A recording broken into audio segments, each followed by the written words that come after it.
আসসালামু আলাইকুম রহমতুল্লাহি ওয়া বারাকাতুহু। সুপ্রিয় সম্মানিত দর্শক ও শ্রোতা, আশা করি মহান রব্বুল আলামিনের দয়ায় আপনারা সকলেই ভালো আছেন। সুপ্রিয় সম্মানিত দর্শক ও শ্রোতা, আজকে হযরত বিলাল হাবশী রাদিয়াল্লাহু তাআলা আনহু থেকে একটি ঘটনা বর্ণনা করব।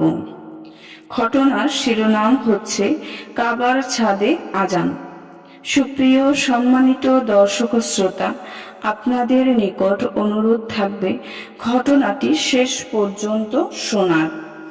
মক্কা বিজয়ের পর জোহরের নামাজের সময় হলে নবীজি সাল্লাল্লাহু আলাইহি ওয়াসাল্লাম হযরত বিলাল রাহমাতুল্লাহ আলাইহিকে কাবার ছাদে উঠে আজান দেওয়ার আদেশ দিলেন। মক্কার কুরাইশদের কাছে এটা একেবারে নতুন বিষয় ছিল। সেখানে আল্লাহ তাআলার একত্ববাদ ও মুহাম্মদ সাল্লাল্লাহু আলাইহি ওয়াসাল্লামের রিসালাতের ঘোষণা খুব উচ্চ স্বরে হচ্ছিল, তাও আবার কাবার ছাদ থেকে, যা মক্কার সবচেয়ে উঁচু ছাদ ছিল। ওই জামানায় কোনো বাড়ির ছাদ কাবার ছাদ থেকে উঁচু ছিল না। এটা ওই তাওহীদ ও রিসালাতের ঘোষণা ছিল।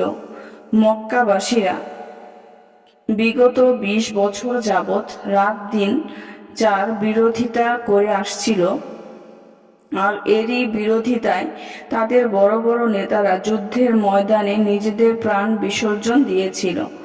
আজ তার ঘোষণা তাদেরই নগরীতে, তাদের চোখের সামনে, তাদের এক গোলামের মুখে উচ্চারিত হচ্ছিল। সুতরাং কিছু লোকের আত্মমর্যাদা বোধ জেগে উঠল।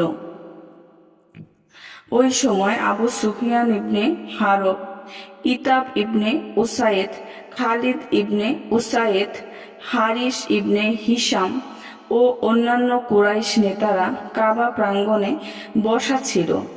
ইতাব ও খালিদ বলল, আল্লাহ পাক আমাদের পিতা উসাইদের সম্মান রেখেছে যে সে এই আওয়াজ শোনার পূর্বে দুনিয়া ত্যাগ করে চলে গেছে। যদি সে চলে না যেত তাহলে তাকে এই অপছন্দনীয় আওয়াজ শুনতে হতো।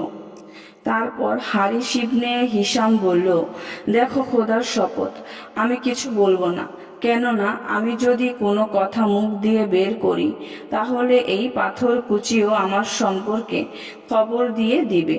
কিছু সময় পর নবীজি সাল্লাল্লাহু আলাইহি ওয়াসাল্লাম সেখান দিয়ে গেলেন এবং তাদেরকে একসাথে বসা দেখে বললেন, এখন তোমরা যে কথা বলেছ তা আমি জানতে পেরেছি।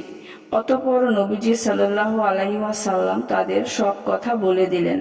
এটা শুনে হারিস ইবনে হিশাম ও ইতাব ইবনে উসাইদ বলে উঠল, আমরা সাক্ষ্য দিচ্ছি যে আপনি বাস্তবেই আল্লাহর রাসূল।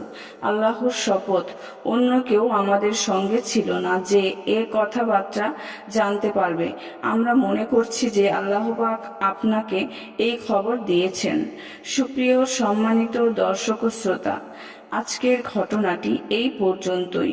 ঘটনাটি যদি ভালো লেগে থাকে অবশ্যই চ্যানেলটি সাবস্ক্রাইব করবেন, লাইক করবেন, কমেন্ট করবেন এবং বেশি বেশি শেয়ার করে দেবেন। সবাই ভালো থাকবেন। আল্লাহ হাফেজ।